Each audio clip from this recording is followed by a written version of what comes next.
Sanibonani emakhaya lapho nikhona nilalele khona leli phimbo elinibingelelayo. Ukhanyisile intombi yamanyanda.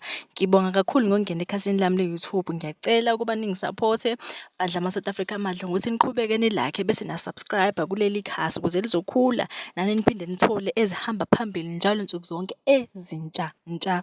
Ngaphandle kokunichithela isikhathi ngane zakwethu, nansi ividiyo engiza nayo namhlanje. Izolo-ke bakwethu siyazi sonke ukuthi bekade siyovota, siyozwakalisa ulaka lwethu, siyozwakalisa iy'khalo zethu, sinethemba, sijabule. Bekungathi sibuyele ko-1994 kudala, mhla izwe liqala ukubuyela ebantwini abamnyama ngendlela injabulo ebikhona.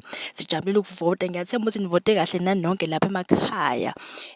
Okuhamba phambili njengamanje ukuthi-ke khona-ke kwezinye iy'ndawo abangakwazanga ukuvota ngenxa yokuthi ama-ballot paper abesephela bengakavoti. Ulayini impela ubumude kwezinye iy'ndawo, khona ebusuku abanye baqede ekuseni. Kuningi nje e-South Africa kuyenzeka, kuyaphithizela.